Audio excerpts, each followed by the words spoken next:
Kildare County Council has done much of the heavy lifting on housing delivery in recent years.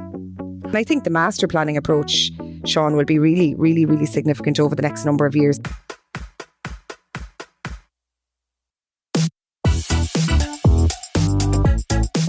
But how do you scale that up while planning legislation transforms around you?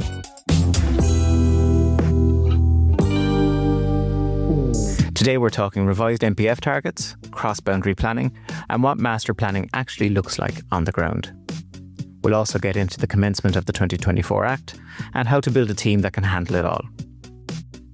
Our guest is Senior Planner at Kildare County Council, leading forward planning and heritage for a county with 50 settlements, which is now looking at potential urban development zones. It's a pleasure to welcome Amy Granville.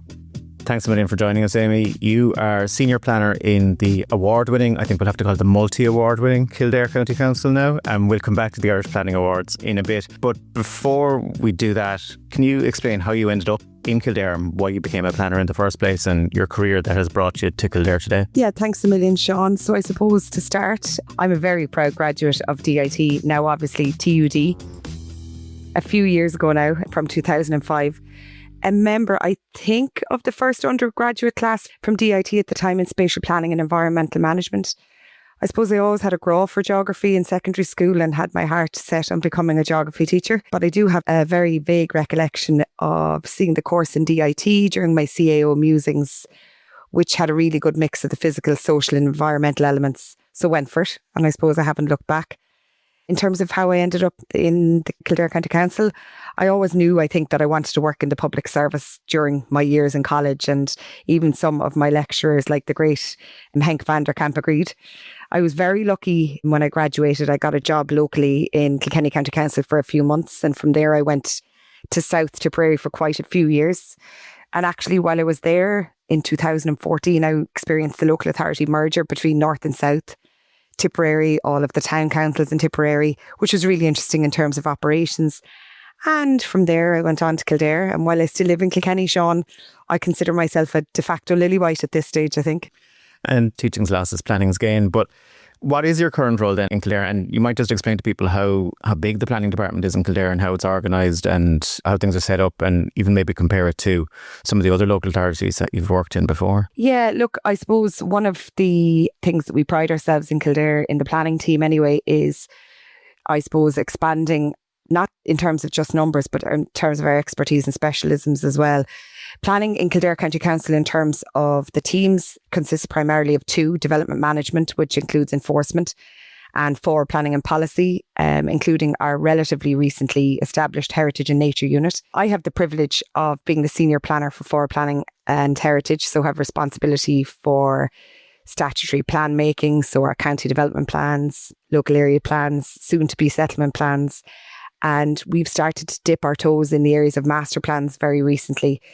Our teams are made up of a very healthy balance of planners and technicians. And we have just last month added an urban designer to our team, which is so exciting.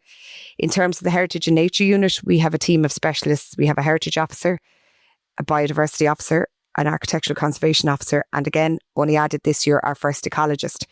So overall, the planning team, including technical specialists, planners, admin, is about 100 people now, Sean. So over the last number of years, when I started in Kildare County Council back in 2016, we've expanded year on year. We've set up County Development Plan implementation team after the County Development Plan was adopted in early 2023. And that was to just pick out a number of actions that we'd like to see early in the plan period. In terms of, one of them is landscape character assessment. I suppose during the chaos of the county development plan preparation, we didn't have the capacity to be able to prepare a new LCA. So we've done that as part of our implementation team. We've done greenway feasibility studies. So look, that team may not stay together forever. When we get to county development plan review again, we'll all put our shoulders to the wheel in terms of that process. But we also have enforcement, development management and building control within the planning team. So, and very, very recently, hot off the press, we have now a land activation team. So I think the ethos in Kildare County Council in terms of planning anyway, and across the boards, is how can we do something a little bit better? You know, a little bit ambitious, not overly ambitious, but, you know, in terms of delivery and implementation, that's the direction of travel for us.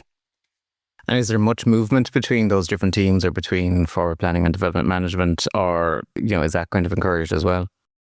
We do. We try and encourage it. But look, I would always say, my grow is in policy. I love plan making and I love being in the chamber and consultations and I suppose interrogating ministerial guidelines, and the national planning framework and strategies. So we do have a mobility policy. We encourage movement, but look, we don't enforce it. If you like what you're doing and you love what you're doing, then we do. But we do have a huge amount of interaction between those three teams. We're all in the same building physically, luckily. Look, we all get on really well, and we do an awful lot of CPD internally in terms of toolbox talks on, for example, MPF implementation guidelines, new local area plans adopted, case law from the Commission.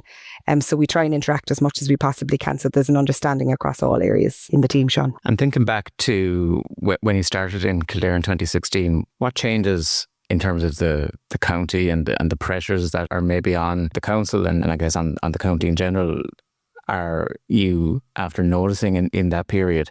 And what are the big changes that have happened in that last kind of 9 or 10 years? Yeah, look, I think Kildare is unique in so many ways. And as a team, we talk about this nearly on a daily basis in the office, Sean, in terms of the challenges and opportunities, even from just a spatial planning perspective of such a kind of diverse and pressured place Kildare has become. The county is actually really rural in many areas in terms of, the west and east, in terms of the border with the Wicklow Mountains, the bogs, and across areas in the south, the Curragh Plains in the middle, which are really, really unique space and place, and then the metropolitan areas in the north. So from a planning perspective, it's making sure that you have a balance, that you meet the needs of everybody in those locations. We have nearly 50 settlements across the county, Sean, and it's complex in terms of planning. And doing that, I suppose, in an equitable way. In terms of the challenges that we faced, even since 2016, Kildare as a county has done an awful lot of the heavy lifting in terms of housing delivery. And that was something that I acknowledged and recognised as soon as I joined back nearly 10 years ago at this stage. We like to say we're best in class in terms of housing completions, and we work insanely hard across all the departments. And in terms of providing commensurate facilities and social infrastructure, wraparound services, and they're issues that we face as well in terms of planning, additional housing, what's it bringing, what do we need now? And there is a deficit in some areas. So our plans try and address the deficits that exist now and to plan for future growth. But the work of the public realm team in Kildare County Council, the transport team, open spaces and community, libraries, has been phenomenal over the last number of years that I've been in Kildare. Look, particularly in the last 3 years, really, we've seen some really transformative projects on the ground, which I think is really important, from a citizen perspective, that we don't just tell you what we're going to do, we actually do it. A couple that come to mind are the regeneration projects in Athy Town Centre. There's a new museum experience in Shackleton about to open, and there's a public realm project just completed down there. And they're combinations, Sean, of funding from work of KCC, funding from Kildare, but also engaging with the Just Transition Fund, Bord Fáilte. We have an absolutely fantastic new library facility in the former town hall in Naas, which was URDF, the Urban Regeneration Development Fund. And that was a building we own, and now we use it all of the time for consultations. But it's such a busy little spot now when you're in Naas that, it's such a feel-good project. We have the wonderful barn, which is a heritage project up in Leixlip and Selbridge.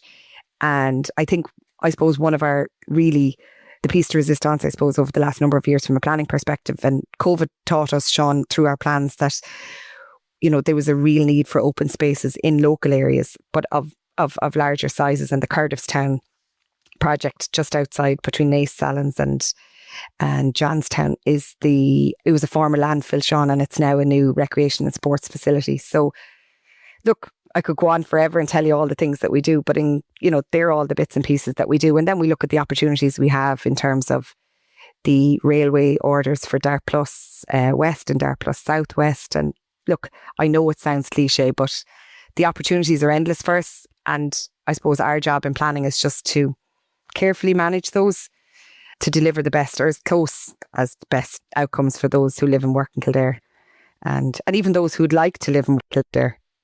And you mentioned the 50 settlements and the heavy lifting that Kildare has done, and I suppose it being a location for housing. How do you do that? How do you manage those? And you're doing that at a time where there's obviously significant pressures, infrastructure constraints, a range of viability issues maybe as well. And then on top of that, you've got the revised population targets. So I guess maybe starting at the MPF level, what does the revised MPF mean for Kildare? What is the council doing to prepare for it? And then are there other plans or strategies outside the development plan that you're going to have to develop or that are in the pipeline? And then ultimately, when it gets down to housing, what makes housing in Kildare best in class? Or what do you think you're going to have to work harder on to actually ensure that there is that pipeline? Yeah, look, to answer the high level question in terms of what does the revised MPF mean for Kildare, they were published in July, as you know, Sean, and we've spent the last number of weeks interrogating those, and they will mean different things for different local authority and for different places, I think it's fair to say. We've been working in partnership with our senior management team in Kildare and the elected members to translate those new targets or new housing growth requirements in terms of their new reference into the county development plan. So far, we've carried out an audit of current capacity in our existing zonings. It will result in an update to the core strategy to align with those new housing growth requirements and the introduction of some creative measures to release zoned land and serviced housing lands to unlock those additional housing. I suppose in terms of how we do that across the 50 settlements, we have those that are a couple of hundred people and a couple of thousand people, and then we have the 20,000 plus, Sean. Again, I don't want to sound like a cliche, but we treat them all the same. So we look at them all. Each settlement, I suppose, has its own function. And even some of the smaller settlements in the south of the county perform a more important function than some of the population-wise larger settlements.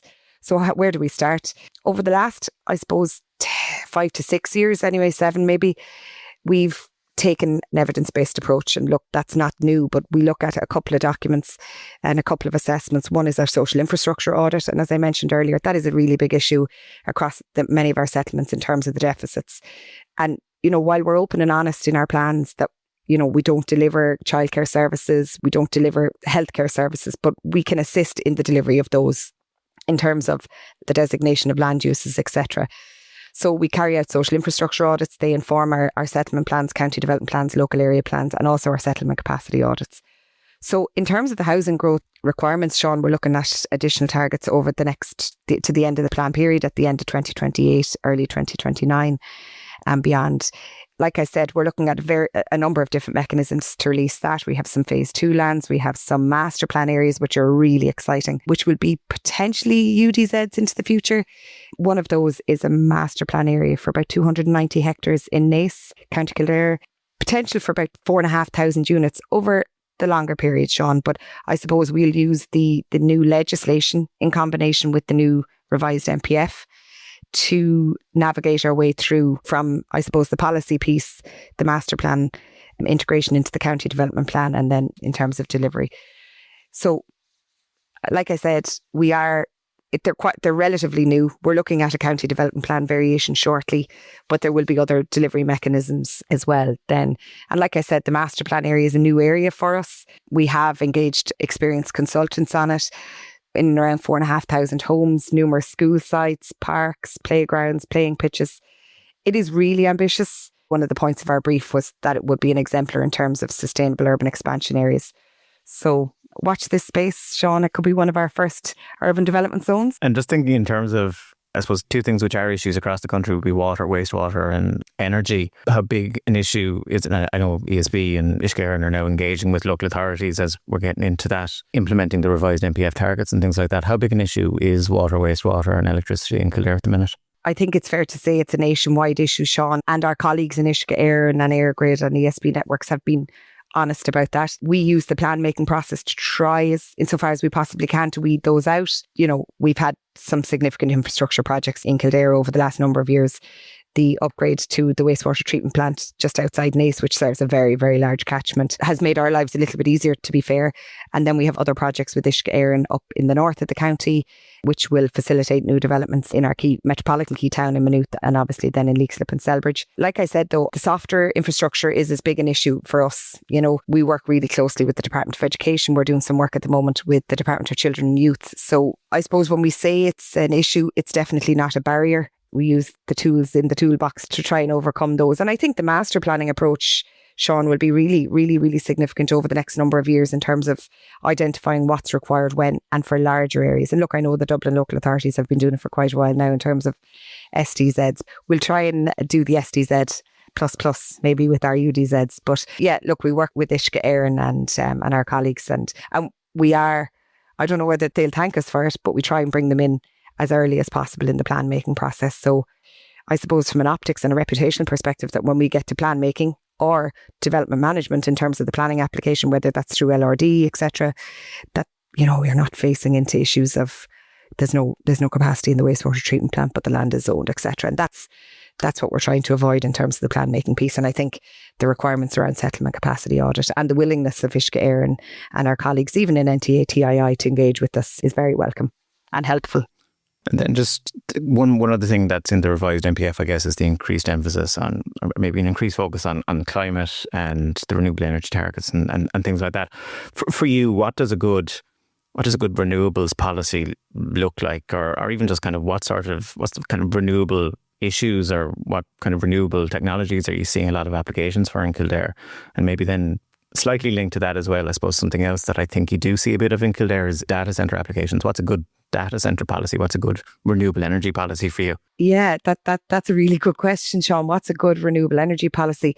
I think and look, like I said, I've worked in other local authorities, and from experience, and this is something, like I said, we talk about a lot in terms of our policy making function within KCC. Wind energy is something that we have quite a number of permissions for, but we haven't seen delivered. We're seeing quite a number of solar applications. But I think in terms of what makes a good climate policy is that it doesn't respond to the location. You know, it's not a one size fits all. And like I said, we've just about to complete our revised LCA, and it's a combination of all of those. I'd love to have the capacity to be able to drill down and tell you why we haven't seen any of the permissions implemented in terms of wind energy in Kildare. But look, we also have some really, really sensitive areas in terms of landscapes and stuff. So as regards the work of our other climate work, like I said earlier, we have the Heritage and Nature unit within the planning team, and one of our flagship projects is probably 18 months ago now, we acquired 50 acres at a rural location in Kildare, and we are currently managing the formulation of a planting regime for those lands, and to submit a grant application to the Department of Agriculture, Food and the Marine for a grant under the Creation of Woodlands on Public Land scheme. And that will result in a 50-acre carbon sink. You know, we're balancing the private sector in terms of their influence and their role in terms of renewable energy, and doing a little bit ourselves in terms of the climate action piece of that. As regards data centres, we've a couple permitted, as you say, I suppose in that area around the GDA. A couple of years ago, we were preparing the NACE local area plan, and there was discussions at the time, Sean, around suitable locations, and the team in Kildare took I think it was probably a bold approach to it at the time, and we introduced bespoke and specific zoning for data centres at 2 locations in that large settlement. And we took the view that if we could locate them there, then we could, I suppose, take the energy there to try and engage in the district heating area. So we've linked one to the other, and one of the requirements there is that they consider that. And interestingly, one of those locations is quite close to one of our master plan areas. So we are looking at the interaction between the two of those.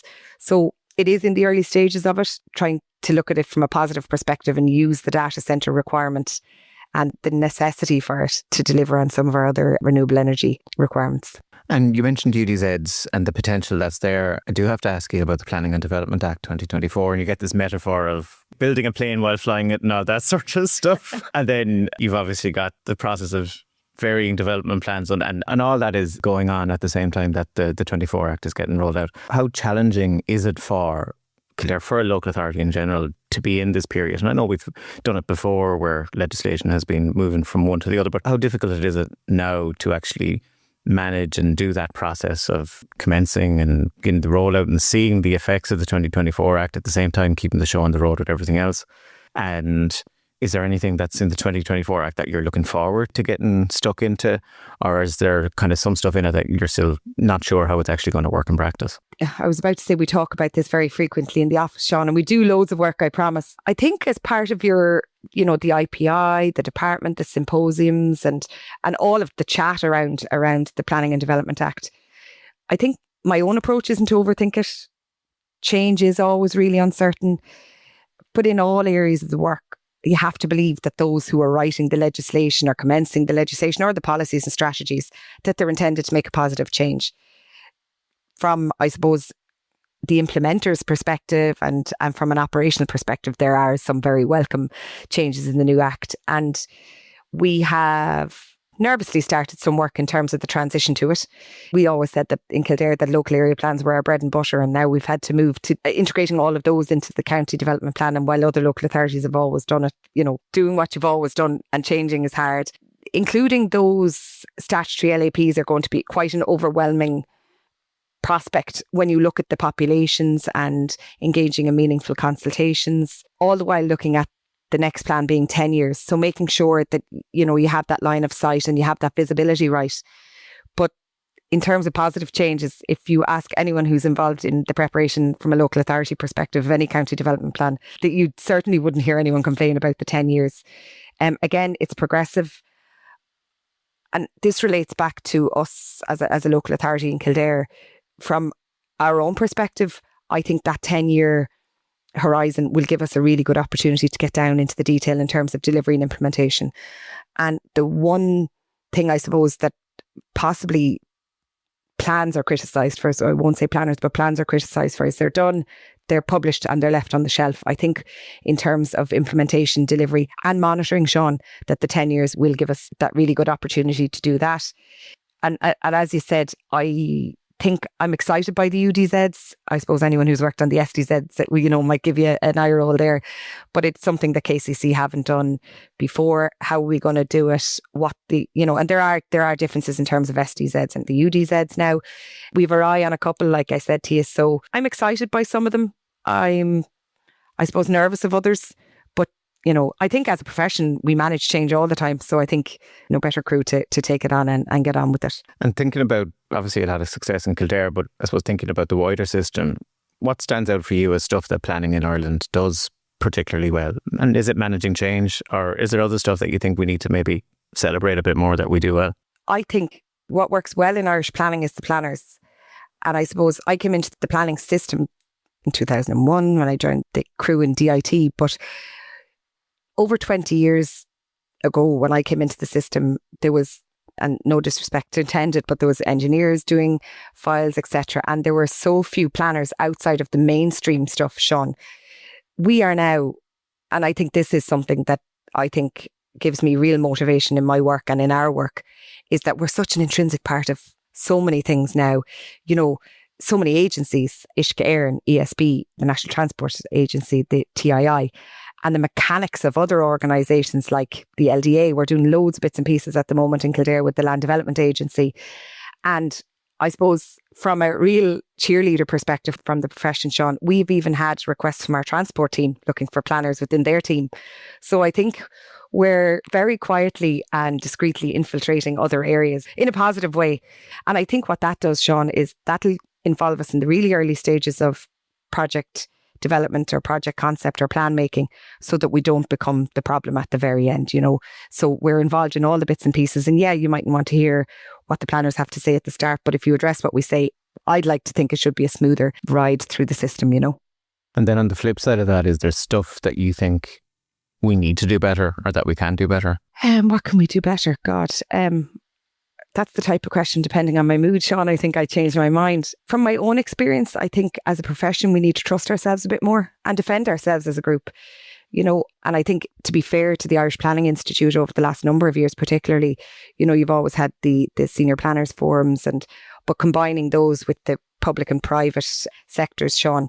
But be proud of our work and promote it. And again, I'm using Kildare County Council as an example. We would never have done a press release, for example, when we adopt a plan, because that's just what we're required to do. But now, over the last number of years, we've started to say, hold on a minute, we've done a really good job here. We've had a really high level of engagement. And it's also a way of acknowledging the engagement from a public perspective. So we get all these submissions, we consider them, we make, amendments to plans, etc., or master plans on foot of that. And then, to thank the communities or the groups or stakeholders that engage. I'd also, I think, like us to stay moving in the direction of digitalisation and innovation in terms of that, especially for consultations. Look, Sean, podcasts, we did one a couple of years ago. I nervously engaged in one for our county development plan. And that was during COVID, and I suppose we did it. And I'm to blame for this myself. We didn't bring it on to the next stage. We did it for the county development plan consultation, but we have loads of opportunities. We should be doing it for what is a master plan, Sean? What will the public see from either the new legislation and the new housing targets? But look, I'll use the nice excuse of we're just trying to get through the work we have to do. But I would like to see us do a little bit more on that side. So the Irish Planning Awards were presented in September, and KCC was shortlisted in 4 categories, and it won 2 of them. It probably won the big one, which is one of the big ones, the Planning Authority one. And I think it's just important, or it's just useful maybe to think about what that Planning Authority category is about, because it's about celebrating planning authorities that champion professional development, which is something that you've talked about, promote diversity and inclusion, but also at the same time fostering positive, forward-thinking planning and actually delivering high-quality outcomes. So it's not just plans for the sake of plans, and it's not just planners patting themselves in the back either. It's actually delivering stuff for communities through planning as well. But if we go through the different categories that you were shortlisted in and the 2 you won in, I think there's some really interesting examples of kind of the sort of different types of work and projects that you're doing in Kildare and what you're achieving. So you were shortlisted in the plan making category for something that you did with Meath. Can you talk a little bit about that project and what it was like working with another local authority on a kind of statutory plan? Yeah. So like I said, the awards are fantastic, and thanks to the IPI for the opportunity, for giving local authorities and all stakeholders and those agencies that I mentioned and the private consultancies the opportunity to showcase the work and to have that acknowledged. In terms of our entries in the plan making category, that was the joint Maynooth local area plan collaboration with Meath County Council. Look, I suppose this was a really, really interesting project, Sean, and we had been successful previously in the plan making category and we were highly commended this time. But this one was something that was a really difficult journey to navigate. We had 2 different local authorities. So as a start, 2 different planning teams, 2 different executives, but then 2 different chambers and 2 slightly different processes, and not to go into the nuts and bolts of it. But in Kildare County Council, local area plans are adopted at municipal district level. In Meath, they're at full council level. So we had an MD on one side and full council on the other.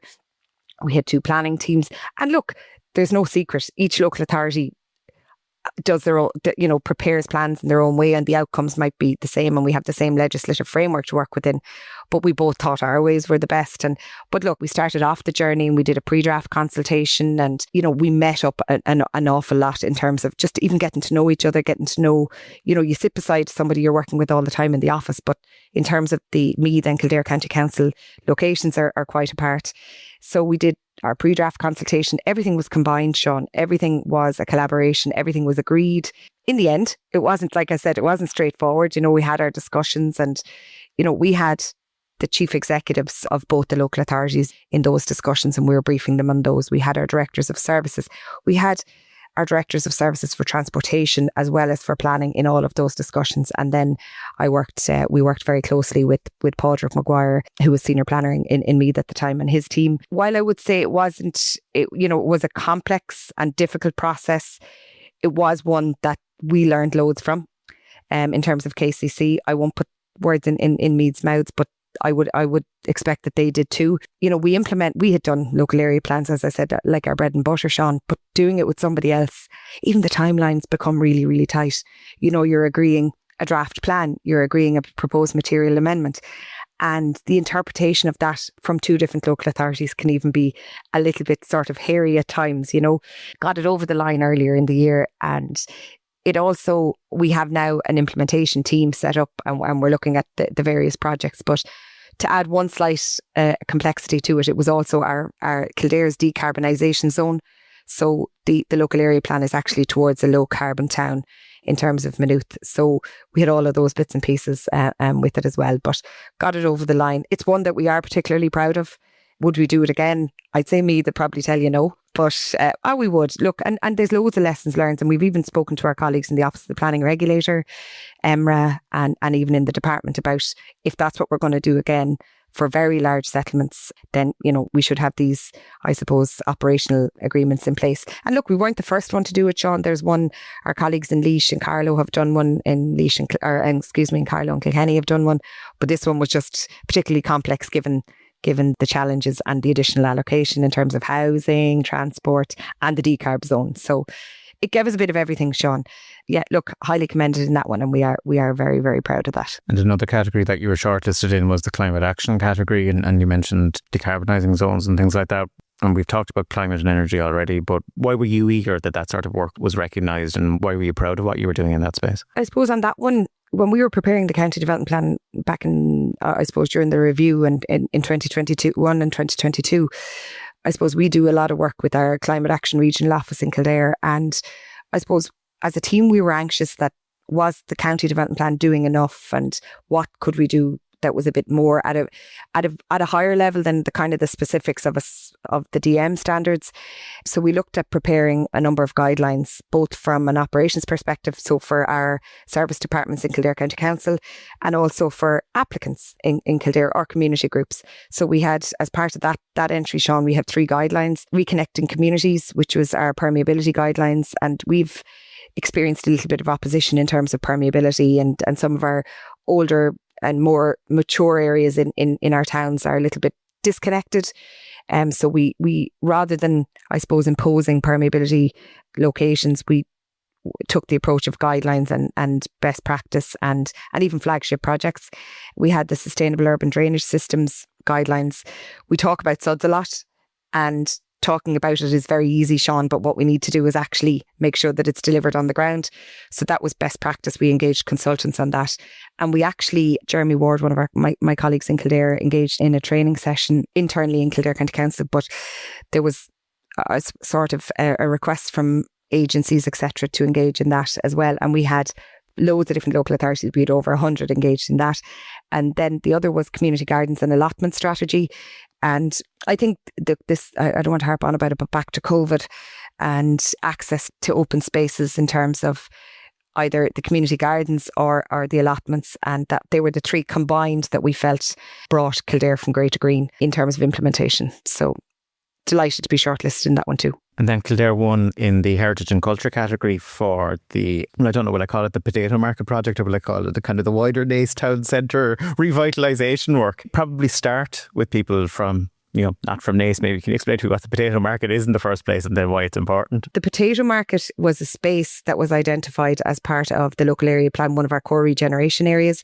It's in the historic town centre of Naas. It's a really, really important space between a number of historic buildings that we'd identified as being important in terms of that heritage-led regeneration. And one of those was St. David's Church, one was St. David's Castle. But this space was completely and utterly overgrown. It was a former potato market. We identified it, as I said, as being one of the regeneration areas. But as part of the local area plan, like I said, we had our Architectural Conservation Officer and Heritage Officer involved in the drafting of those core regeneration areas. And that space to connect those 2 historic areas became really important.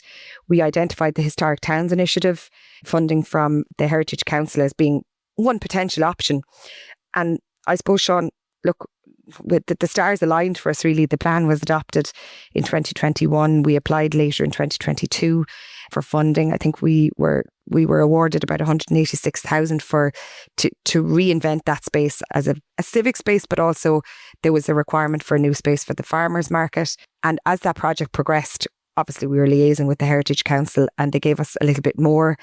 And look, it now is, we've used it a couple of times for festivals. The farmers market is taking off in there. It's still small enough. It's not a huge space, Sean, but look, under other projects, we've acquired St. David's Castle in Naas, and we're doing some work there. So that was the Heritage and Culture one. And I think for us, the reason we put that one forward was, like I mentioned earlier, it's, you can see it and you can feel it, and it's being used as a project. And that's the bit for me that I think excites me in my job and having, and in my role in Kildare, that you can see it and feel it and use it. And then you were the winners of the Planning Authority category. And probably at the start, just to say that also shortlisted in the category were Dún Laoghaire Rathdown and South Dublin County Council, just to make sure they get their flowers as well. But what does that mean to you, Amy? What does that mark for you, that you're able to be recognised by your peers as a local authority that is doing something that's worth celebrating? Look, I suppose this is a proud mammy moment for me, Sean. The work that the planning team do, much of which is above and beyond what's expected and what's required of them in really challenging circumstances, is just phenomenal. And I think regardless of how often, any of us at, in terms of senior planners or the director of services or the chief executive tell you you're doing a great job and thanks a million, it is really, really important that, we acknowledge that in our submission. But it's phenomenal for our team that the Irish Planning Institute acknowledge it. And that's a really special award for us to get. And if you were there yourself on the night, Sean, you could tell how much it meant to the team. We had quite a large team there, and we had some of our graduate planners, we had some of our administrative officers, and we had our enforcement team, and all of that combines to make the team tick. I think what's really important in that particular award was that myself and my colleague Jane O'Reilly, when we were talking about preparing this submission, we looked at all of the bits and pieces that we do, and you can overlook those, in inverted commas, bits and pieces, Sean, in terms of, we've made little improvements here, we've made little improvements there, but in terms of the culmination of all of that makes us work as a team really well. And to quote Jane, she said, Amy, we do a lot and we do it really well. So until you put those submissions together, and like I said, and that goes for all our colleagues. I have friends in Dún Laoghaire and I have friends in South Dublin, and while it's competitive, we're all really proud of our teams and we're all really privileged to be part of them.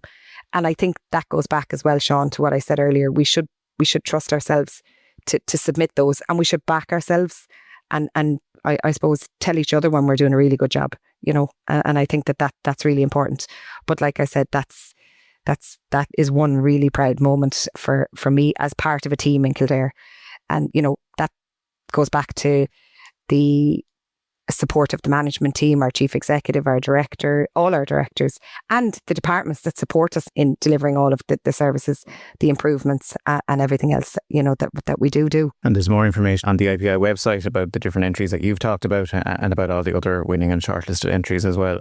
And it's really just interesting to see the breadth and this kind of scope of stuff that planners are getting involved in now across the country. There was one other thing I wanted to ask you, and you mentioned graduate planners being there and things like that. Obviously, resourcing has been a constraint, or has been identified as a constraint in the local authority system and also in the private sector. How many graduate planners or student planners maybe are you getting in, and are you able to hold on to them? And then how do you try and develop them? And have you seen that resourcing thing improve with things like the Ministerial Action Plan? Or what else do you think Kildare is going to have to do to try and make sure that there's enough qualified professional people where you need them, and particularly planners, but obviously the whole system, as you said earlier on, relies on a range of other professions as well, but particularly for planners. How are you getting them in the door, and then what are you able to do with them when you do have them? Yeah, look, I suppose how are we getting them in the door? We're not unique in terms of us being, it's a sort of a merry-go-round to some extent, or at least it was. I think it is actually settling down a little bit, Sean, in terms of, going to places and getting to places. And look, I think what the graduate planner programme that was established by a former colleague of mine, Emer, has done is that we're catching those who might be more local than others, and we're getting them into the system rather than perhaps some of the Dublin local authorities catching them and them staying there. At the time, I remember when Emer was dreaming up the graduate planner programme, I'd say it's probably 2 or 3 years ago, 3 maybe now, we were sure that we needed to target a particular time of year and give them enough time within the local authority to understand how it works, first of all, but also to get enough experience, etc., to be able to either progress within KCC or outside of that. We have 4 graduate planners on the team. As I said, they were with us the other day. They've all come from really unusual, really different backgrounds. A couple graduated during the recession, Sean, in 2008, 9, 10, and went into different careers and have come back to Kildare County Council and have brought such a different dimension. One had an economic background and property background, and that's given us a really a different perspective on our policy formulation and our decision making. Others started their own businesses and have learned life experiences there. Others were in different sections in the council. We heard that particular person has a degree in planning. We're like, right, we target those. Our colleagues don't thank us for it, mind you. And then others have come straight out of college. I think that mix is really, really good. And look, we've had success in terms of them staying and being promoted internally. We just make sure that, we're keeping an eye on them in terms of their learning, and they're not pigeonholed in terms of what they're, the work that they're doing. And in terms of the ministerial action plan, I think Kildare County Council, our team, has hugely benefited from that. I mentioned our ecologist, first ever, that came through the additional resources there, as did our urban designer, and we've been able to expand our teams based on those. And I think a couple of years ago, myself and my colleagues in Kildare took a view that, okay, planners might be really difficult to get at the moment. So what other resources do we need to free up the planners' time? And that's not, again, to take off some of the nicer stuff in terms of the urban design bits, but it's to try and make us use the really valuable time of the planner as best we possibly could. We went through a really difficult time a couple of years ago, Sean, and we had, I think, 15 or 16 vacancies. I think we only have 2 or 3 now, which is, from my perspective, in terms of the overall operation of the department, is really successful. And look, maybe the awards in terms of the Planning Authority of the Year, having those vacancies filled is really significant. Also, the support of the Ministerial Action Plan in terms of those resources allow us to do things that we couldn't potentially do. But what one element of the Ministerial Action Plan I really, really like is that graduate planner programme at a national level. They're required to have mentors, which makes the local authority commit to those learnings. And I say this very, very openly, was absolutely blessed with the senior managers that I had over the years back in Tipperary, Michael Lynch, Sonia Reedy, Jim O'Mahony. I've worked with all of those. I've the pleasure of working with Karen Kenny. And, these are people who commit time to you at a particular time in your career that you learn so much from them. And while I try and do it as best we can, and I try and encourage our managers within our teams to do that, it is difficult when resources are tight. So I'm delighted to see that there'll be a training programme for those graduate planners. And look, not to mention then that there's other training programmes like the LAS NTG are doing great work in terms of educating and teaching administrative staff and technical staff within planning departments, and encouraging apprenticeships, etc. And one final note on resourcing, Sean, we had 2 interns within the planning department in Kildare County Council this summer. Both were absolutely phenomenal, told us they learned a huge amount, and both are now on that graduate planner programme. So that's not just Kildare County Council's success, that's the system's success. We weren't even lucky enough to hold on to both of them, but that's the system's success. And I think that goes back to, I suppose, my little grow for implementation. We can say we're going to run a graduate programme, but that's it. That's it in action, which is super. And hopefully those couple and everyone else that comes into the system stays. Is there anything else that you wanted to talk about that I didn't ask you, or that we didn't get to talk about? Oh, we hit loads there today, Sean. So nothing else really to add, but just to take the opportunity to thank you for your invitation, to thank you, Gavin, and the crew at the IPI for their continued efforts nationally and locally at a learning and development level, and also for representing the profession and keeping us on the radar when perhaps we're lost in our own work when guidelines come out. Sean, the IPI represent us very, very well and very quickly. So keep up the good work, and we'll be targeting other awards and that over the next number of years. Great. Thanks for talking to me, Amy. Thanks a million, Sean. If you would like to find out more about what we covered in this episode, you'll find notes, links, and more in the description area of this podcast. Do remember to press follow for our show so you'll get the next episode automatically, and remember to share it with a friend in the sector. Just tell them to search Irish Planning Institute on their podcast app. Our podcast today was produced by dustpod.io and brought to you by the Irish Planning Institute. From me, Sean O'Leary, thank you for listening.